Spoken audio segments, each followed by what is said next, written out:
Live at Robbins is pleased to present Philadelphia Fantastics and Paul Levinson.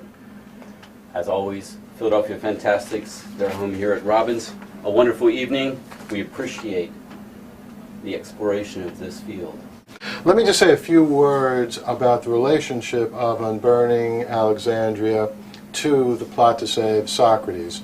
As many of you know, both here in Robbins Bookstore and listening on the web, the editor of my books at Tor is someone who I think is the best editor far and away in science fiction, David Hartwell.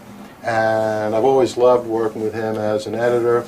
But as is the case in many situations, and many authors will tell you, you don't always agree with everything your editor may suggest. And in fact, usually when that happens, you work it out, this and that. Well, one of the things that David and I disagreed with about the plot to save Socrates is the novel originally had an additional chapter in it. And David felt strongly that the novel should end where it ends, and that additional chapter could be the basis of a new novel. And in fact, it is the basis of Unburning Alexandria.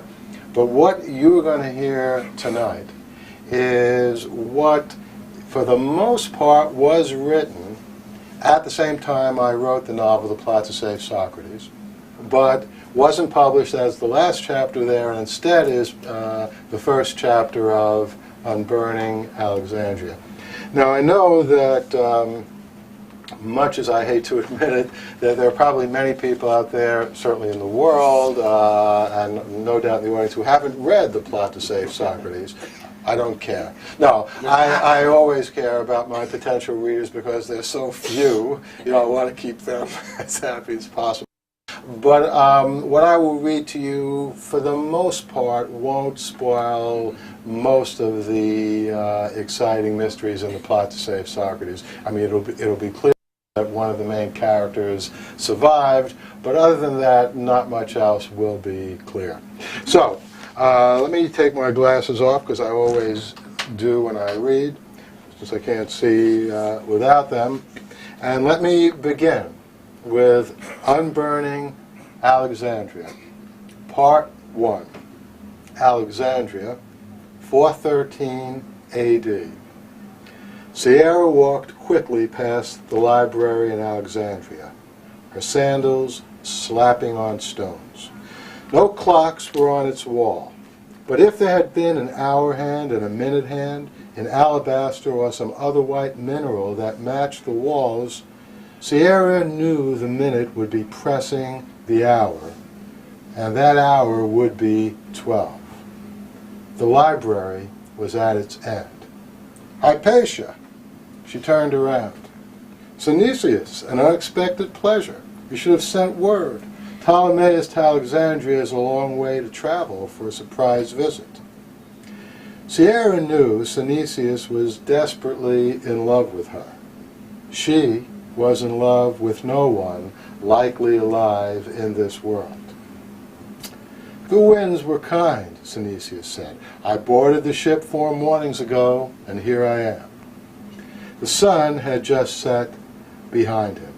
Synesius was about the same age as Sierra. He would have been about 10 years younger than the original Hypatia.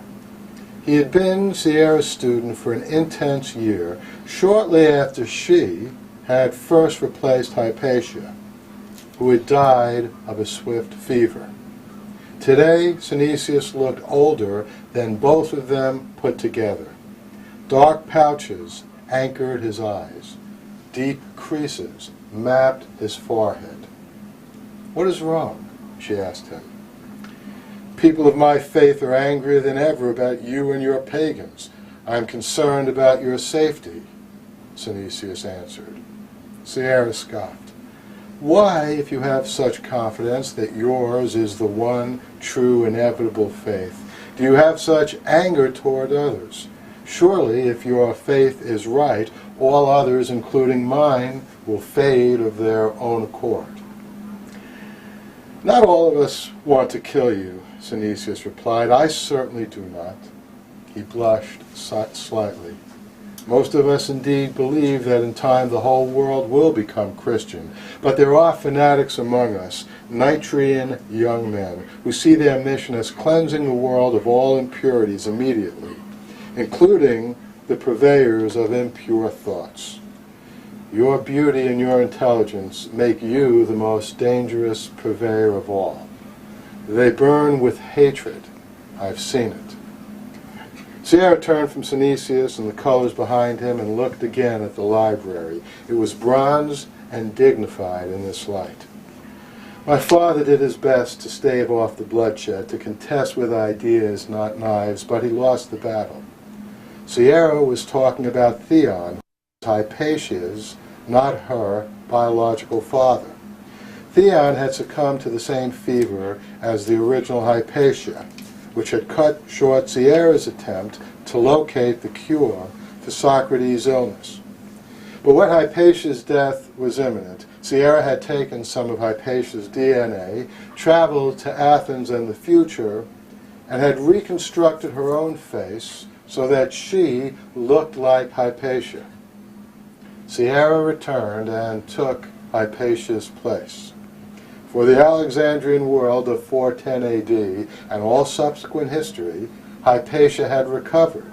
If she looked a little different, if she sounded a little odd, if her voice was off, that was ascribed to grief over the loss of her father and her own close encounter with death. Unfortunately, that same history had Hypatia dying by vicious assassination in 415 AD. But that was nearly 2 years away. Sierra had crucial work to do, but no intention of staying in Alexandria that long. But what then was the cause of this visit from Synesius today? Some translucent danger that her reading of history had not disclosed? Your father was a wise man, as you, his daughter, are wise, Synesius said. Indeed, you are wiser still. You have an understanding, a perspective that speaks of centuries, not just years. Thank you, Sierra replied. A high compliment from the bishop of Ptolemais. Yes, Synesius said, a compliment, but a warning too. In return for your wisdom, the awe you evoke in people, you court death from the Christian fanatics. What would you have me do? Sierra said. Leave with me, Synesius said. Come with me to Ptolemais. There is nothing here for you now, just scrolls and memories. You can take the memories with you. And as you know, the scrolls are dwindling. But I am devoted to saving them and to stemming the exodus of scholars from Alexandria, Sierra said, and finding the cure for Socrates if it exists, she thought. She had deliberately come back here near the end of Theon's life in case he had not learned about the cure until his last years. But she had not counted on Hypatia dying at the same time, and now she was obliged to pursue this phantom cure without their assistance. Come with me, Synesius repeated. You will be safe in Ptolemais. Under my protection, I will care for you. Sierra reminded herself that, in this day and age, bishops were not celibate. No, she said, the library requires and deserves my attention.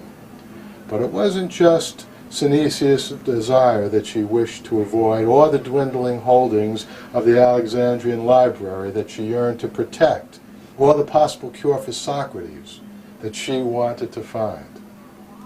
Alcibiades was long overdue in Alexandria.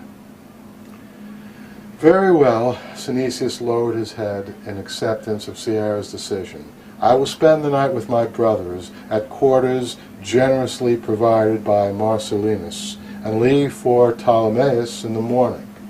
Marcellinus of Carthage? Your importance has grown since the last time we met.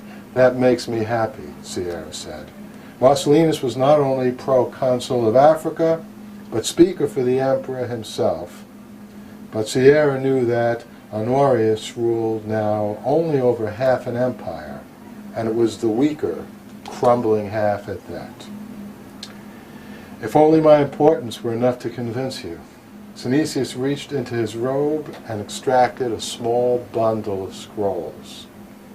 These were recently recovered in a house that the Nitrian fanatics set on fire. They were written by your father.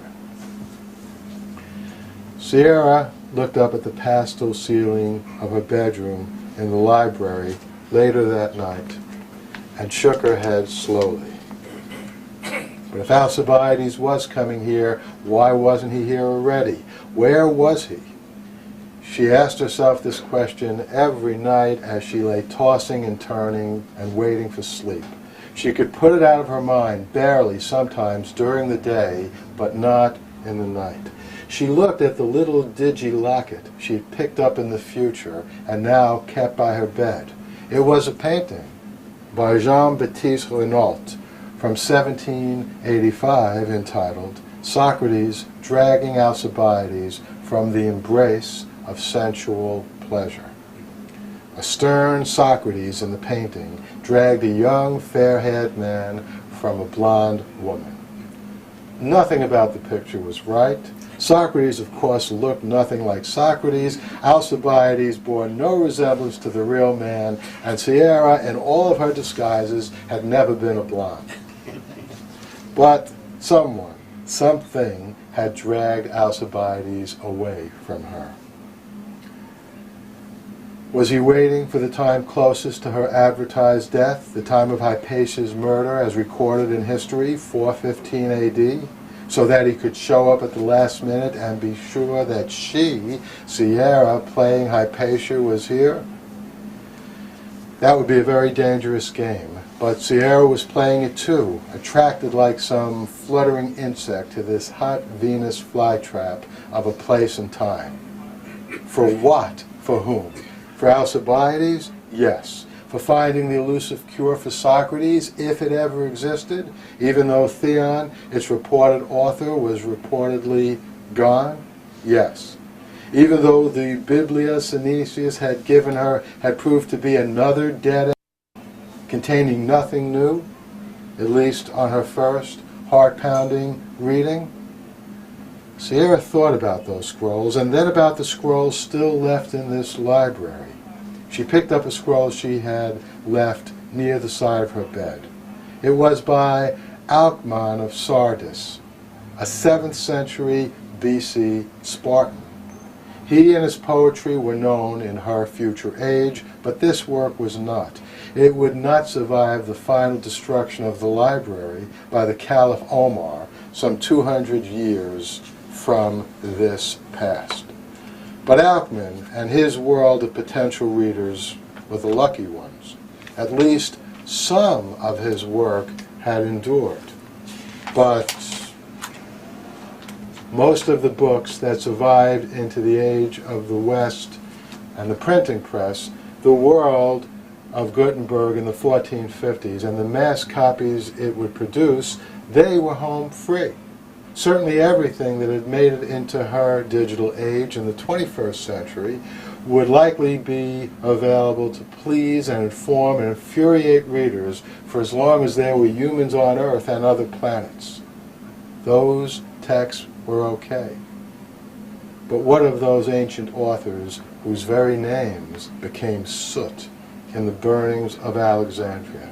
Sierra had encountered many of their scrolls back here. She thought of another poem, Thomas Gray's elegy written in a country churchyard from the 1700s. She thought of its paean to the mute, inglorious Miltons, who were buried in that graveyard, great poets and thinkers whose works had never made it to the light of day or publication. Sierra wondered how many mute, inglorious Homers and Platos resided in the halls outside of her room, not mute and unknown now, but soon and irrevocably to be.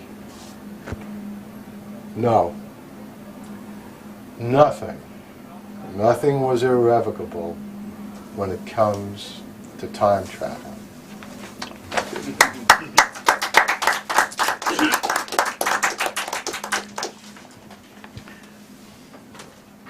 one of the critiques I've often made myself about science fiction on television is it by and large does not take seriously time travel paradoxes. Now, even shows like Journeyman, which actually I was very fond of, it was a time travel show on in the fall, I guess, of 2007. Short-lived. Short-lived show.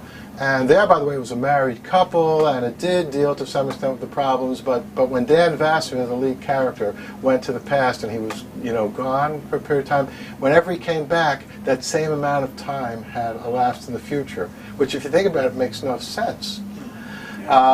Because, the future just goes on. I mean, it's like a very cruel, odd kind of time travel system that makes you be gone for that period of time. Why not put you back right, after, so no one even misses you?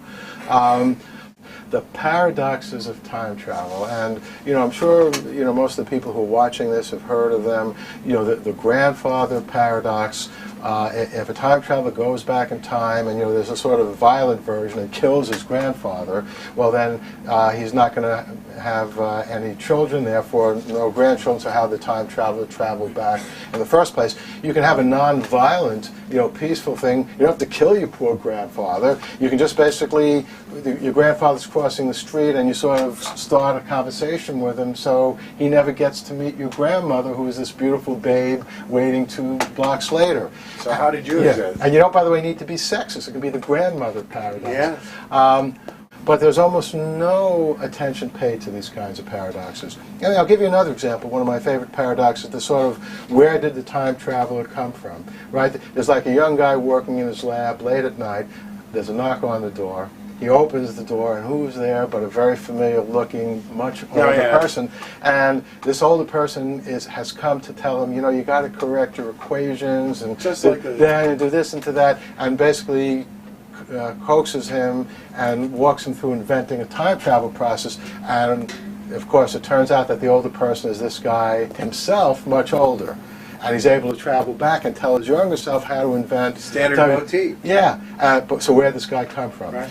I think science fiction is the most exciting form of writing ever invented, for this reason. Because it not only deals with human relationships, which other kinds of writing deals with, because it not only deals with life and death, which other kinds of mystery and detective stories deal with, but it also deals with the very fabric of the universe. I mean, think about it. If someone could go back in time, and again, not just on a superficial level, but do something that changes the future, that would be the most extraordinary thing that ever happened in human history.